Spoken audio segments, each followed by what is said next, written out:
इस कार्यक्रम के पुण्यार्चक हैं माता पिता श्रीमान रूपचंद जी जैन, श्रीमती कमला जैन, दिनेश जैन, रेखा जैन, दिवेश जैन, दिशा जैन, गंगवाल परिवार, प्रवासी मुंबई, निवासी ब्यावर।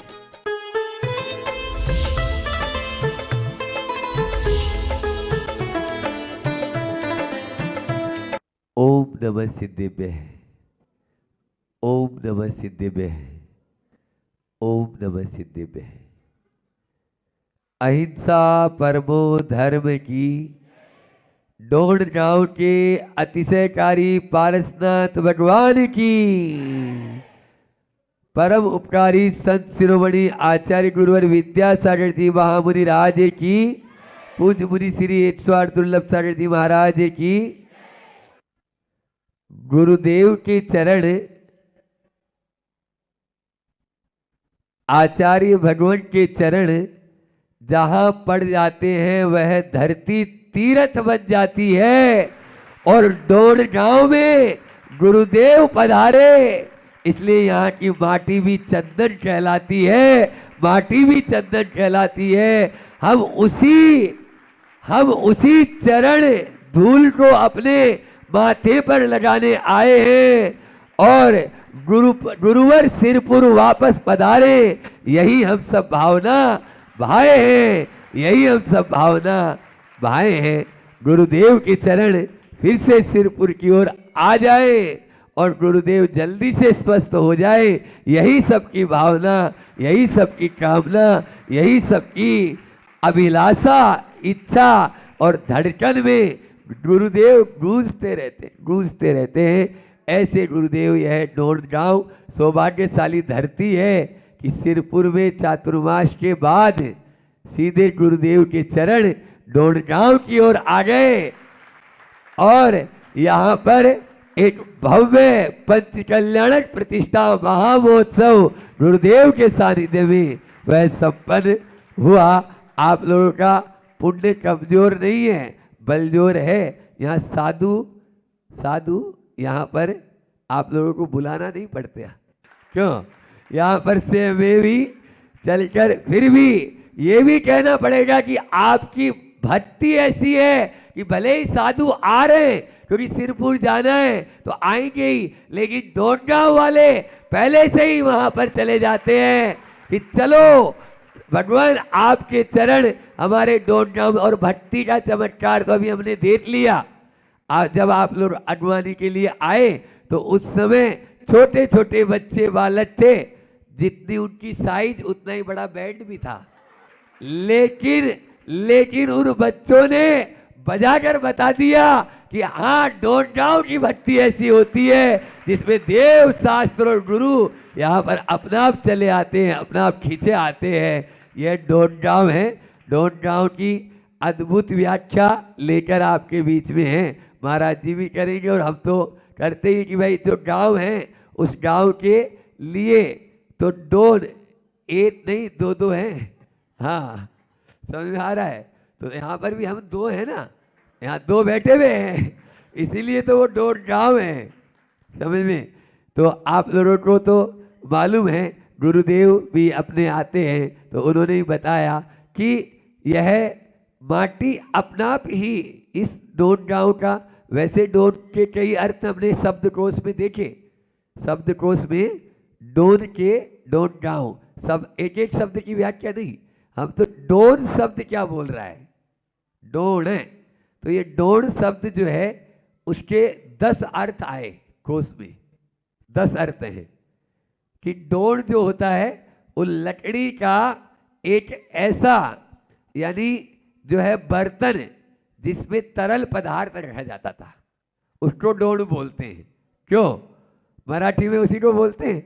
हाँ, डोड़ मराठी में, उसमें मराठी दिया हुआ, तो मैंने बोला ये तो और अच्छा है कि मराठी में ही तो, मराठवाड़ा में तो यहाँ पे है ही, तो अपना आप ही। तो जिस लकड़ी का ऐसा बर्तन जिसमें तरल पदार्थ रखा जाता है। डोड़ का अर्थ वहां पर एक आया नाव, एक आया रथ, डोड़ का अर्थ। एक डोड़ का अर्थ आया आपके दोना, जो पातल का जो दोना बनता है उसको भी डोड़ बोलते हैं, जिसमें आप लोग सब्जी वगैरह डाल के लेते हैं ना, ये पत्तल दोना दोना बोलते हैं उधर, तो वो डोन, उसको भी डोन बोलते हैं। तो कई अर्थ हैं उसमें, मुख्य है अपना यह है कि नाव अर्थ मुझे बहुत पसंद आया है ना, क्योंकि यह भव समुद्र अपार तारण के निमित्त सुविधि ठई, अति दृढ़ परम पावन जथारथ भक्ति वरनो का सही। यह नाव है डोड़ गांव जो इस पार से उस पार की ओर छोड़ देती है। भक्ति वही नाव है, गुरु वही नाव है। ऐसी नाव में बैठो जो इस पार से उस पार छोड़ दे। ऐसी नाव में मत बैठ जाना जो खुद भी डूब जाए और दूसरों को भी डुबा दे। समझ में आ रहा है? सच्चे देव शास्त्र गुरु के प्रति अकाट्य भक्ति होना ही हमें इस पार से उस पार छोड़ सकते हैं। वह नाव, आज आदमी तनाव में तो जीता है, नाव में नहीं बैठता। समझ में आ रहा है? तो उस तनाव को दूर करना है, और वह तनाव कैसे दूर होगा उसको अपन दोपहर में ले लेंगे, क्योंकि वो तो विस्तार से ही बताना पड़ेगा। अभी शॉर्ट में तो बता नहीं पाएंगे। अभी तो इतना ही है कि डोंट नाउ के कई अर्थ हैं, उन अर्थों की भी व्याख्या अपन मध्याह्न काल में और करेंगे। जो पुण्यशाली हैं वो सुन लेंगे आप लोग भी। और आज एक और संयोग है, अभी फरवरी चल रही है और फरवरी की में भी 13 तारीख है। और 13 फरवरी को क्या हुआ था कोई बताएगा? बोलो। 2 साल पहले कहाँ थे गुरुदेव? हाँ, कुंडलपुर के बड़े बाबा का वह पंच कल्याणक आपके यहाँ डोन गांव में पंच कल्याणक कराने आए थे। और इन्हीं दिनों में आज ध्वजारोहण हुआ था कुंडलपुर की उस पावन धरा पर। आज के दिन तो वह पंच कल्याणक शुरुआत हुई थी, उस महाकुंभ की शुरुआत हुई थी। इसलिए वे बड़े बाबा और छोटे बाबा जुग जुग तक हमारे हृदय में विराजमान रहे और हमें आशीर्वाद देते रहे। इसी भावना के साथ बोले अहिंसा परमो धर्म की, आचार्य गुरुवर विद्यासागर जी महामुनि राज की। बात चल रही है हेल्थ सीक्रेट। हेल्थ सीक्रेट क्योंकि तो हेल्थ ही बताते हैं। तो हेल्थ सीक्रेट क्या है उसको अभी अपन ने पूरा का पूरा एक सप्ताह भी यहाँ पर योगा, प्राणायाम, ध्यान, भावना योग आदि के और जो आचार्य श्री जी के माध्यम से हम लोगों को जो सूत्र मिले, आप लोगों को खूब उसमें सूत्र दिए। आज भी उसी अभी यही चल रहा है अपना 2-3 दिन 4 दिन से कि हम क्या खाएं और क्यों। समझ में आ रहा है? किस प्रकार का हमारा हो भोजन। आहार ही औषधि है। देखो ये पुस्तक आप लोगों को उपलब्ध भी करा दी। तो आहार को ही औषधि बनाना है। और कल मैंने बताया था कि अपना जो रसोई घर है वो आपके घर का मिनी चिकित्सालय, या मिनी नहीं मतलब पूरा ही चिकित्सालय बोलूंगा। रसोई घर चिकित्सालय है, अग्नि देवता का मंदिर है, वह मंदिर है रसोई घर। आप देखिए उसकी शुद्धता, उसकी पवित्रता। अन्य स्थानों पर आप जूता चप्पल लेके चले जाते हैं, लेकिन रसोई घर में चिमटा दिखाती थी दादी। जब छोटे थे अंदर प्रवेश ही नहीं कर सकते किसी हालत में भी। और जो बासन वगैरह या जो बर्तन वगैरह या जो डब्बे वगैरह होते थे, हर कोई हाथ नहीं लगा सकता। घी तेल आदि के जो सकरा नकरा बोलते हैं उसको, तो ये ध्यान में रखना। हाँ, रसोई घर की आज अपवित्र हो चुका, उसका नाम ही बदल दिया आप लोगों ने। और उसका क्या नाम कर दिया? किचकिच होती रहती है रोज किचन के अंदर जाके। यही 4 बात उसके लिए बोल के फिर आज का जो एक और अपन को पॉइंट लेना वो लेंगे कि रसोई घर हमेशा हवादार हो और प्रकाशदार हो। समझ में आ रहा है? आलोकित पान भोजन बोला। जहां पर हम तो लौट ही जाते हैं छोटे से। आपके यहाँ एलोरा में तो ऐसा कोई भी नहीं है, लेकिन जहाँ शहरों में पहुंचते हैं वहाँ की बड़ी स्थिति विचित्र होती है। और यदि कलकत्ता और बंबई जैसे में पहुंच जाओ तो जहाँ पर कभी सूर्य का प्रकाश ही नहीं आए वो बीमार ही रहेंगे। इसलिए आलोकित पान भोजन का मतलब हवादार और प्रकाशदार, स्वच्छ होना चाहिए रसोई घर, उसमें गंदगी नहीं होना चाहिए। कल मैंने कहा था टॉयलेट को कितना क्लीन रखते हो, बोलो। अपने बाथरूम को तो अच्छे से स्वच्छ रखते हो, और रसोई घर में मचा है, कहीं यहाँ पर कचरा पड़ा है, कहीं वहाँ पर छिलके पड़े हैं, तो कहीं वहीं पर जो है आपके उसको पूरा क्लीन रखें, तब वह आप बीमारी से बच पाएंगे। और तीसरा है हमेशा सामूहिकता। रसोई घर में अपन को सामूहिकता मतलब घर परिवार में जितने लोग हैं वो सामूहिक भोजन करें। जितना आप सामूहिक रखेंगे उतना ही आपके लिए वह भोजन भी गुणकारी होगा और सादा भोजन रहे। सादा भोजन, उच्च विचार, ये चार बात आपको ध्यान में। हवा और प्रकाशदार हो, स्वच्छता का ध्यान रखें, सामूहिकता का ध्यान रखें, और सादा भोजन वहाँ पर होना चाहिए। आप तड़क भड़क नहीं, तड़क भड़क होने लगी है, फ्रिज आ गया तो हो गया, इसके बारे में फिर बताएंगे, अभी नहीं। आज तो अपन ले रहे एक पॉइंट फिट करी। कल अपन ने काय के बारे में बताया था, गुड़ के बारे में। कल मैंने कहा था कि शक्कर को मारो टक्कर, गुड़ के लगाओ चक्कर, क्योंकि गुड़ GOOD गुड़ है, गुड़ गुड़ है। आज फिटकरी के बारे में बता रहा हूं। आप रसोई घर में फिटकरी रखते हो नहीं रखते हो, या घर में भी नहीं मिलेगी। अभी यहीं बैठे हुए हैं, उनमें से कोई 2 4 5 घरों में मिल जाए।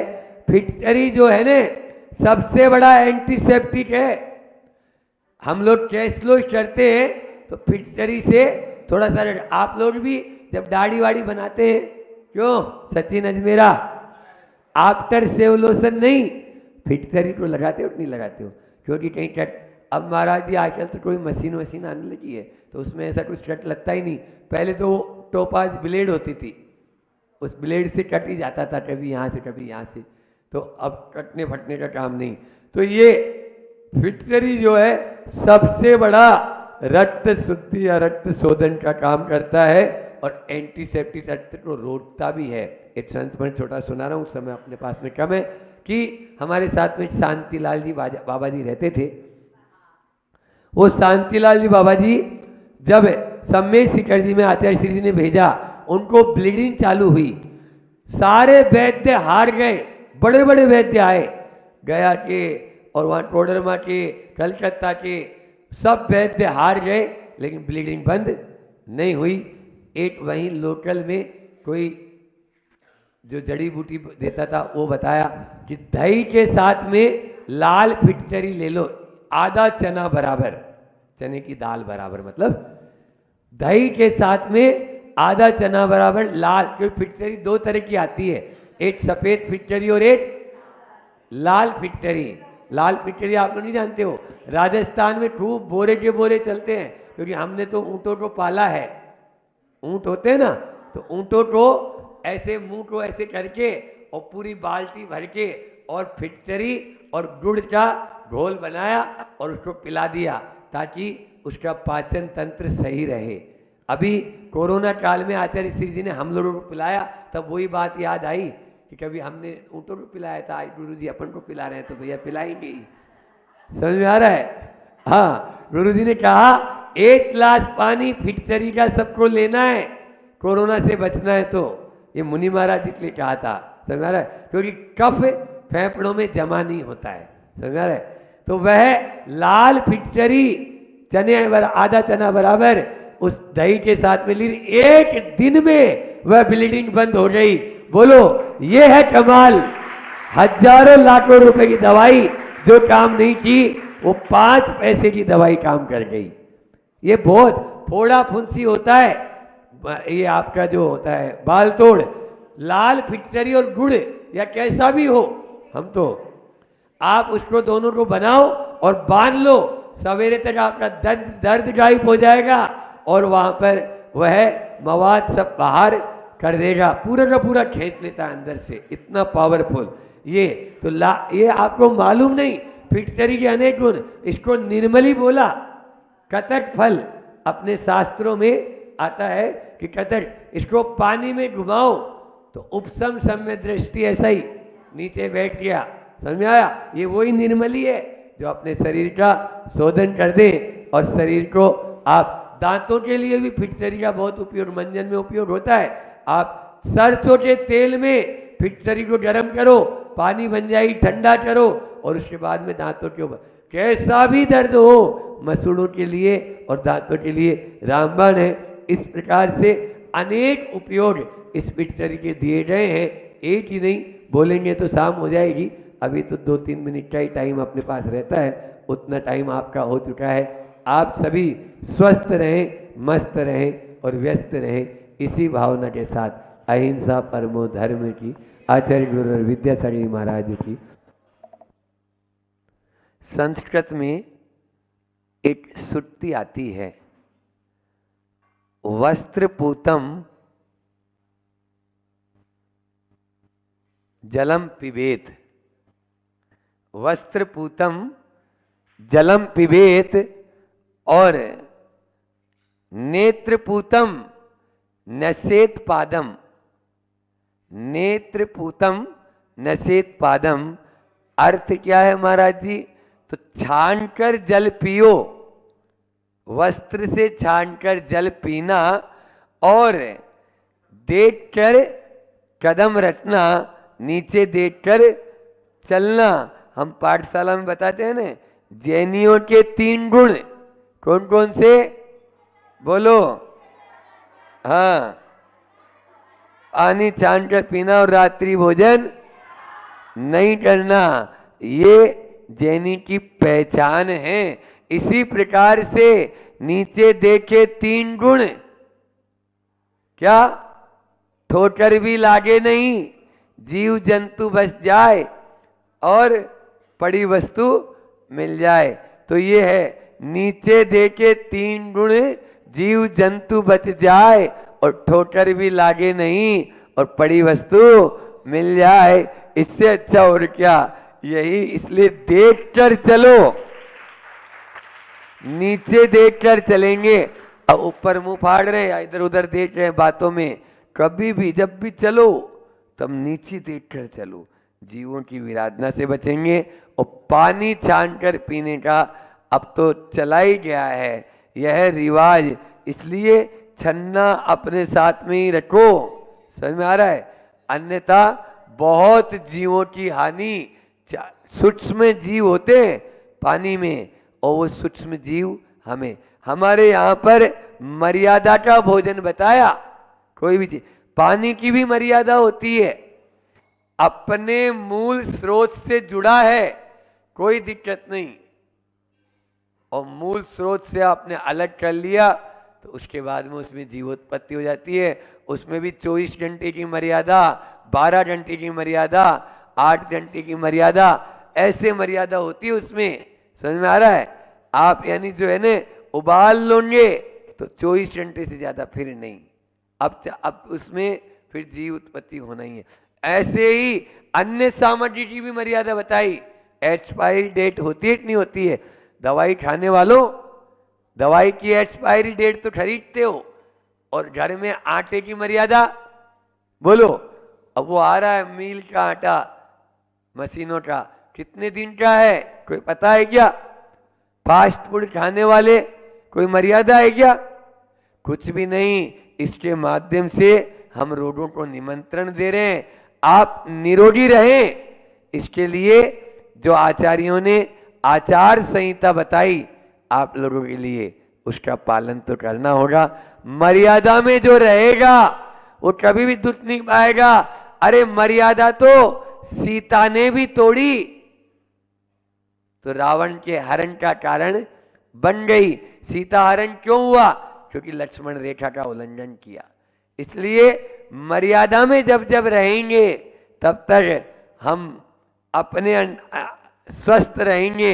और मर्यादा का उल्लंघन करेंगे तो चाहे मुनि महाराज जी होए, चाहे श्रावक होए, चाहे कोई भी होए, मर्यादा का उल्लंघन करते ही वह कहीं का भी नहीं रहेगा, न इधर का रहेगा न उधर का रहेगा। हम सब मर्यादा में रहकर कार्य करें। गंधोदक अभी सबको दे रहे थे ना, तो गंध और उदक दो शब्द से मिलकर बना है ना। उदक यानी पानी और गंध यानी उसमें सुगंध आ जाती है या उसमें गुण आ जाते हैं। काहे के प्रभु के जो पानी यूं ही बहता है या जिसकी कोई कीमत नहीं होती, वो प्रभु के मस्तक पर डाल दो, गुरु के चरणों में डाल दो, तो वह गंधोदक बन जाता है और वह सिर पर धारण करने योग्य हो जाता है। बस आप लोग भी यदि संगति साधु की कर लोगे तो उस गंधोदक की तरह पूज्य बन जाओगे और सिर पर धारण करने योग्य बन जाए। अहिंसा परमो धर्म की, आचार्य गुरु विद्यासागर जी महाराज। अब बात चल रही है अपनी तीर्थंकर बनने की, तीर्थंकर बनने की बात चल रही, भगवान के बाजू में बैठने की बात चल रही। वो भगवान बनने की हैसियत हमारे अंदर आ जाए, उस पर अपन चर्चा कर रहे हैं। काफ़ी दिनों से, काफ़ी लंबी समय से वो चर्चा चल रही है और उसका मंगलाचरण वो आप लोगों को याद रखना है। वो जो मंगलाचरण हम करा रहे हैं, वहाँ अभी एलोरा वालों को तो सबको रटा दिया था हमने वो मंगलाचरण। आप वो मंगलाचरण हमने क्या बनाए, तीसरी भावना ही चल रही है काफ़ी लंबे समय से, करीब महीना भर हो गया। अभी वही तीसरी ही 16 कारण की भावना चल रही हैगी। अब वो चला है तीर्थंकर बनने की बात, तो क्या पता कब तक चलेगा, क्योंकि क्रोध की हमने वहाँ पर बामोरा में श्रृंखला चालू करी थी। सिर्फ क्रोध मान माया लोभ, पूरा चतुर्मास, क्रोध पर 35 दिन लगे, मान पर 30 दिन लगे, माया पर भी ऐसे 38 दिन लगे, लोभ पर भी ऐसे, जैसा पूरा 5 महीना 6 महीना पूरा क्रोध कसाय पर ही चला गया। अभी महीने 1.5-2 महीने से चल रहा है। अभी प्रारंभ हुआ है तीर्थंकर बनने की बात। तो उस तीर्थंकर बनने का जो मंगलाचरण हमने प्रारंभ किया है वो क्या है, तीर्थंकर बनना है तो हिंसा का तांडव हटाना होगा, तीर्थंकर बनना है तो झूठ का वमन करना होगा, तीर्थंकर बनना है तो चोरी का दामन छोड़ना होगा, और तीर्थंकर बनना है तो कुशील का जाल तोड़ना होगा, और तीर्थंकर बनना है तो परिग्रह का आग्रह छोड़ना होगा, तीर्थंकर बनना है तो जीवन को निर्दोष बनाना होगा, तीर्थंकर बनना है तो शब्दशील की ओर मुड़ना होगा, और तीर्थंकर बनना है तो अष्ट प्रवचन मातृकाओं की ओर झुकना होगा। यहाँ पर अपन ने बात चोरी की चल रही थी और कल हमने आप लोगों के बीच में चोरी की बात करी थी, और चोरी के बीच में कल जो 2 नई बातें आप लोगों के बीच में बोली थी कि बेटी आपकी है लेकिन अब वो आपकी नहीं रही। वो आपकी जब नहीं रही है तो आपका उस पर कोई अधिकार नहीं है, इसलिए आप अपने हिसाब से अगर उसको चलाते हो और उसके कारण अगर वात्सल्य प्रेम स्नेह और दरार हो रही है तो उसमें किसका दोष है, आपका दोष है। अब आपकी नहीं है और अगर आप ले रहे हो तो चोरी का दोष। एक बात ये बोली, और दूसरी बात क्या बोली थी, दूसरी बात ये बोली थी कि जो धर्म पत्नियां हैं वो झांक ले कि आपके आने के बाद संबंध व्यवहार वो क्या हुए, कम हुए कि बढ़े, क्योंकि चोरी तो नहीं करी आपने संबंधों की, अपने पति के जो संबंध थे, माँ बेटे का संबंध तो आपने नहीं तोड़ाया।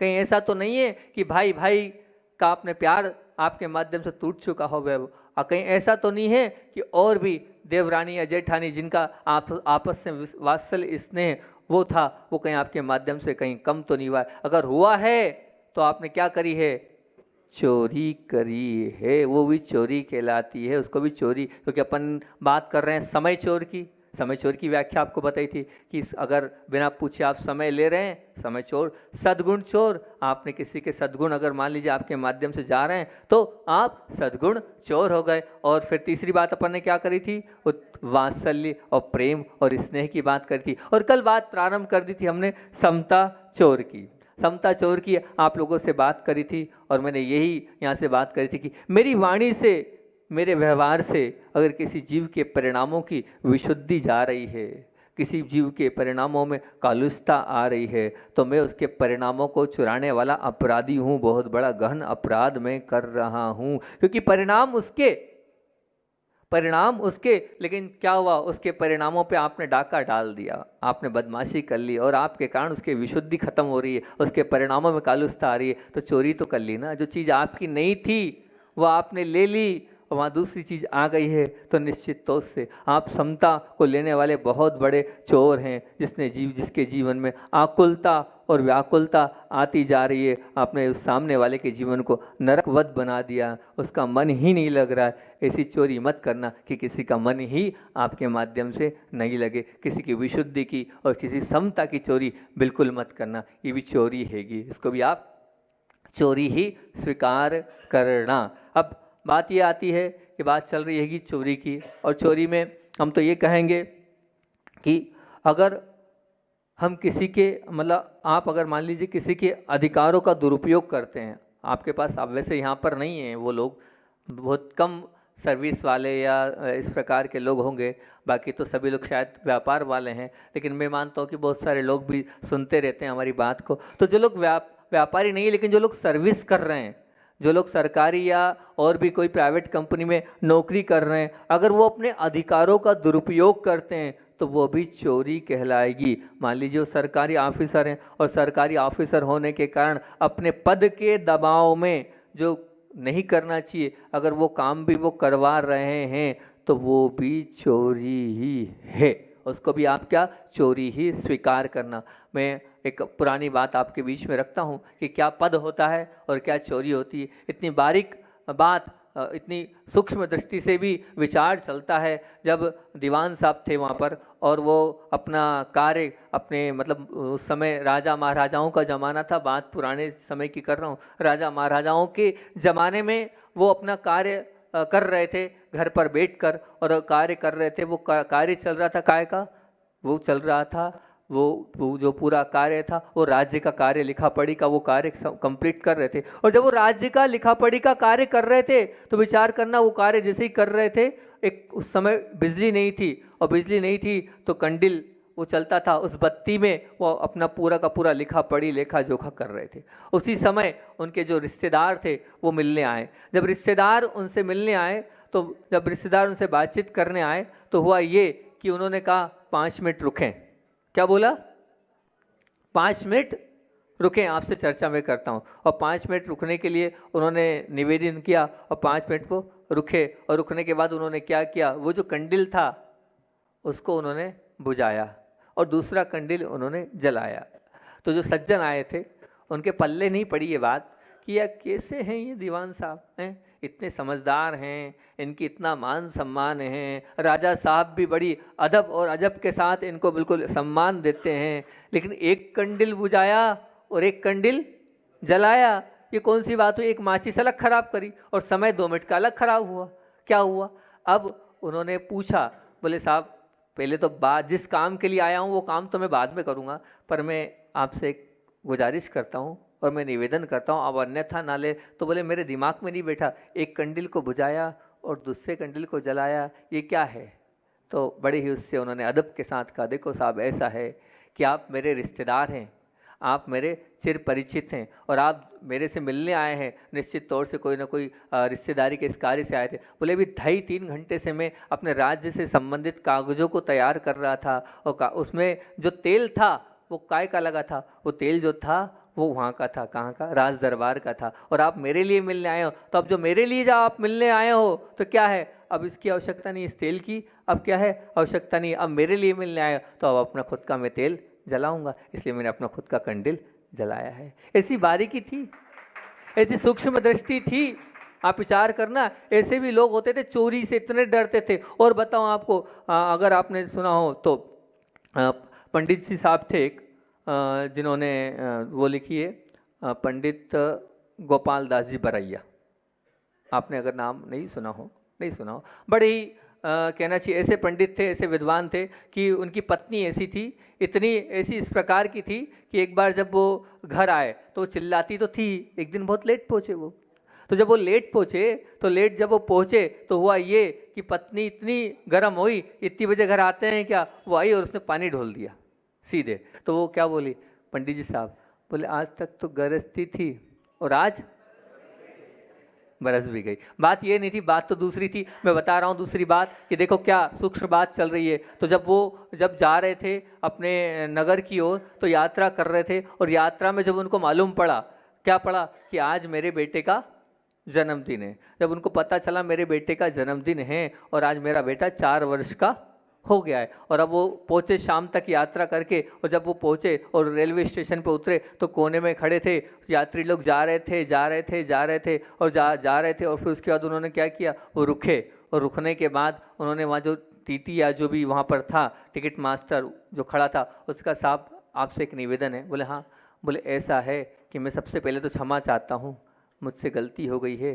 क्या हुआ भैया? बोले मेरे बेटा 4 साल का आज हो गया हैगा, और इसलिए जो है टिकट जो है हमने नहीं ली थी, और कायदा बनता है, नियम बनता है कि 4 साल के बच्चे की आधी टिकट होना चाहिए, इसलिए आप कृपया करके इसकी आधी टिकट बना दीजिए। ये सत्य है, एक दिन का भी हम झूठ नहीं चाहते। कोई 4 साल का तो मेरा बच्चा हो गया। ऐसे ऐसे विद्वान हुए हैं जिन्होंने अपने जीवन को सत्य के साथ जिया है, वो भी चोरी कहलाती है। इसका एक और उदाहरण अब कल पेश और कल आपके बीच में रखूँगा, क्योंकि समय आपका आज हो गया हैगा। और एक अंत में आचार्य भगवान का जो संस्मरण है वो सुनाकर अपनी बात को विराम दूंगा। आचार्य भगवान की बात चल रही थी कि प्रवीण गदिया जो नसीराबाद वाले थे, उन्होंने उनकी बात कल बताई थी। एक और प्रवीण जी गदिया ने जो बताया नसीराबाद वालों ने, उन्होंने कहा कि हम युवा वर्ग आचार्य भगवान से बहुत प्रभावित हो गए थे, और रोज़ उनकी उस आकर्षक जो उनकी वाणी है और उनके व्यक्तित्व है उससे प्रसन्न होकर आगे पीछे घूमते थे। उनका वो घुंघराले बाल,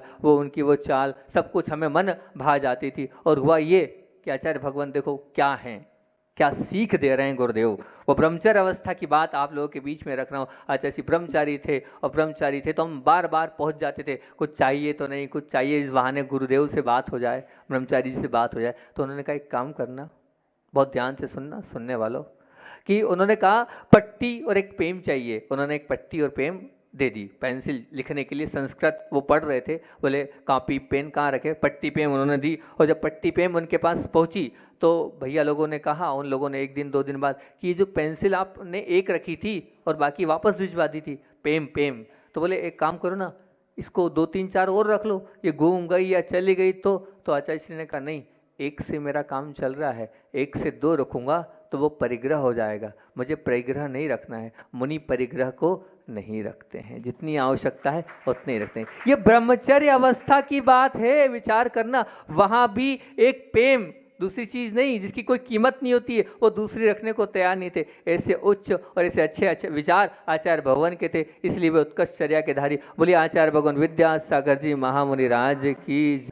बात चल रही है भगवान बनने की, बात चल रही है तीर्थंकर बनने की, बात चल रही है भगवान के बाजू में बैठने की, वो कला आत्मसात करने की कि हम भी भगवान बन जाए, उस पर बात चल रही है। और उसका मंगलाचरण है कि तीर्थंकर बनना है तो हिंसा का तांडव हटाना होगा, तीर्थंकर बनना है तो झूठ का वमन करना होगा, तीर्थंकर बनना है तो चोरी का दामन छोड़ना होगा, तीर्थंकर बनना है तो कुशील का जाल तोड़ना होगा, तीर्थंकर बनना है तो परिग्रह का आग्रह छोड़ना होगा, तीर्थंकर बनना है तो जीवन को निर्दोष बनाना होगा, तीर्थंकर बनना है तो सप्तशील की ओर मुड़ना होगा, और तीर्थंकर बनना है तो अष्ट प्रवचन मातृकाओं की ओर झुकना होगा। ये अपनी बात चल रही है, और उस पर चल रही है बात अपनी काय की, चोरी की। तीर्थंकर बनना है तो चोरी का दामन छोड़ना होगा। और कल चोरी के दामन के विषय में अपनी चर्चा प्रारंभ हुई थी, और मैंने आपसे एक तेल वाली कहानी आपको सुनाई थी कि वो दीवान साहब भी जो है कितने ईमानदार थे कि अपने घर के काम के लिए कौन सा उन्होंने अपना तेल वाला कंडील जलाया, और जो राजमहल का काम था उसके लिए राजमहल का कंडील उपयोग करते थे।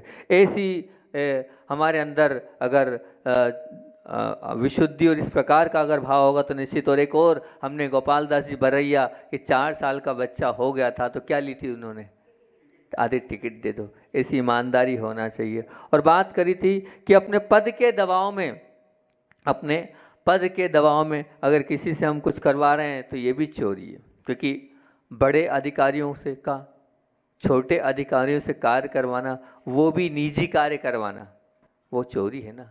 वो ऑफिस में काम कर रहा है, हालांकि यहाँ नौकरी वाले तो ना के बराबर हैं, लेकिन विषय चल रहा है तो रख रहा हूँ कि वो आप अधिकारी हैं, किस क्षेत्र के अधिकारी हैं, आप सरकारी अधिकारी हैं, सरकारी ऑफिसर हैं, या अपने खुद के कोई भी कार्य के ऑफिसर हैं, लेकिन जिस कार्य के हैं उस कार्य को करवाने का अधिकार है, लेकिन फिर भी अगर आप दबाव के साथ अपना निजी और स्वयं का कार्य करवाते हैं तो ये भी चोरी के अंतर्गत ही आएगा, क्योंकि आप उससे ज़बरदस्ती, वो नहीं है, वो कार्य नहीं है और वो कार्य उसका नहीं होने के बाद भी आप करवा रहे हो। आजकल बहुत एक चीज़ देखी हमने कि जो शिक्षक हैं, शिक्षक वर्ग हैं, वो कोचिंग लेकर विद्यालय में नहीं पढ़ा रहे हैं, और वो तनख्वाह तो कहाँ किससे ले रहे हैं, सरकार से ले रहे हैं, लेकिन वो तनख्वाह ले रहे हैं और वहाँ विद्यालय में ना पढ़ाकर क्या कर रहे हैं, वो जो कोचिंग में पढ़ा रहे हैं। तो अब जो कोचिंग में पढ़ाने वाले शिक्षक हैं, वो शिक्षक क्या कर रहे हैं, वो विद्यालय में नहीं पढ़ा रहे हैं तो भी चोरी ही कर रहे हैं। ये मान के चलना वो चोरी ही रहेगी उनकी। क्यों? कारण ये है कि उनको पढ़ाने का पैसा दिया जा रहा है, तो वहाँ क्यों नहीं पढ़ा रहे हैं, वो वहाँ ना पढ़ाकर वो अपने घर पर बुलाकर क्यों पढ़ा रहे हैं? तो ये चोरी हुई कि नहीं? बिल्कुल चोरी कहलाएगी। इसको आप चोरी ही स्वीकार करें, ये गलत कार्य ही है। और तो कोचिंग में आप बुलाकर आपने उन बच्चों को क्या बताया? हमारे ज़माने में तो चलता था, हमें तो मालूम है कि हम जब पढ़ते थे तो जो क्लास टीचर होते थे 6, 7, बाकी तो नहीं, 6, 7 में 9th में जो बोर्ड एग्ज़ाम नहीं होती थी तो हम इसीलिए जाते थे वहाँ पर उनके यहाँ ट्यूशन, क्योंकि वो क्या करते थे, वो पूरा पेपर बता देते थे। अब वो पूरा पेपर बता रहे हैं तो क्या बताओ, ये चोरी नहीं है?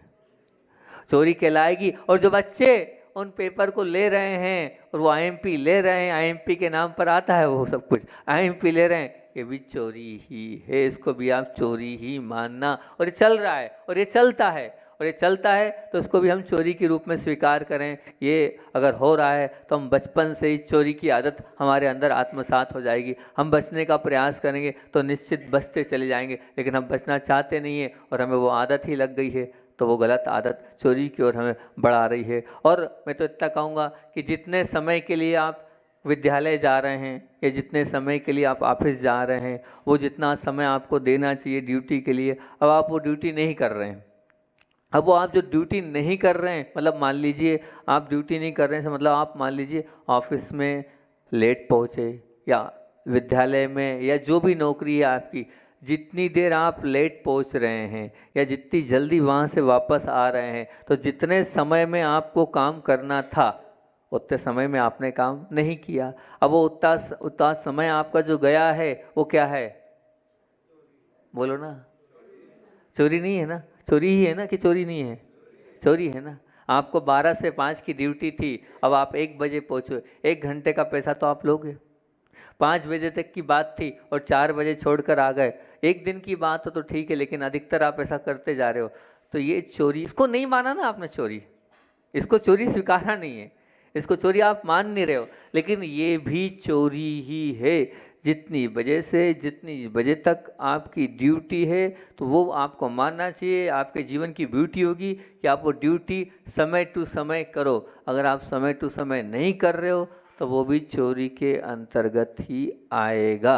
ये जो लोग नौकरी वाले हैं उनको समझना चाहिए, एक एक मिनट की कीमत समझना चाहिए कि एक एक मिनट का जिस प्रकार से पैसा मिलता है उसी प्रकार से उतनी श्रद्धा, आस्था, भक्ति के साथ हमें करना चाहिए, तभी हम कहलाएंगे।